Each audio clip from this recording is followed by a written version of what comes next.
Delta Force ambacho ni kikosi maalum huko nchini Marekani, na hivi sasa kimepata umaarufu wake mara baada ya kumkamata rais wa Venezuela Nicolas Maduro.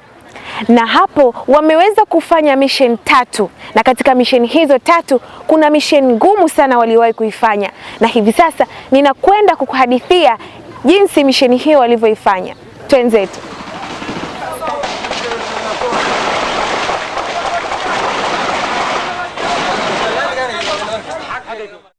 Misheni maarufu ya Delta Force nchini Somalia ilifanyika mwaka 1993 ikiwa ni sehemu ya operation ya kimataifa ya kurejesha amani iliyoongozwa na Umoja wa Mataifa na Marekani.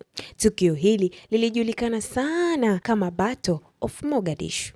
Mara baada ya kuanguka kwa serikali ya Siad Barre mwaka 1991, Somalia iliingia kwenye vita ya wenyewe kwa wenyewe, ambapo makundi hayo ya kivita yalijulikana kama War of Lords yaligombea utawala, huku raia wakikumbwa na njaa kali, hivyo kupelekea Marekani na Umoja wa Mataifa kuingilia kati, kutoa misaada ya kibinadamu na kujaribu kurudisha amani.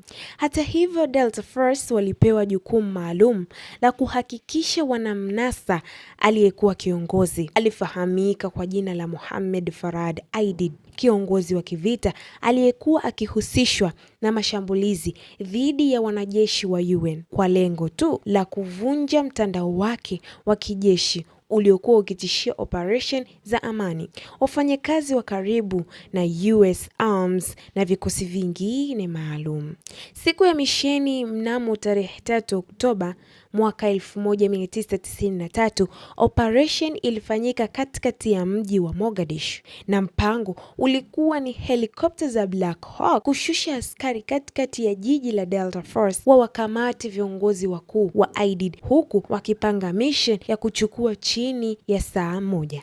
Lakini mambo yalibadilika ghafla. Helikopta 2 za Black Hawk ziliangushwa na wapiganaji wa Somalia waliotumia silaha za RPG na kusababisha mapigano makali ya mitaani, huku askari wa Delta Force na Regas wakizingirwa pande zote, na mapigano yalidumu kwa zaidi ya masaa 15. Wanajeshi walilazimika kupigana wakilinda majeruhi wao katikati ya jiji lenye maadui wengi sana, na wanajeshi 18 wa Marekani waliuawa na wengine kujeruhiwa, huku mamia ya wapiganaji wa Somalia waliuawa. Tukirudi nyuma, mwaka 1994 Marekani iliamua kuondoa majeshi yake Somalia, na tukio hili lilibadilisha kwa kiasi kikubwa sera ya Marekani kuhusu kuingilia migogoro ya Afrika.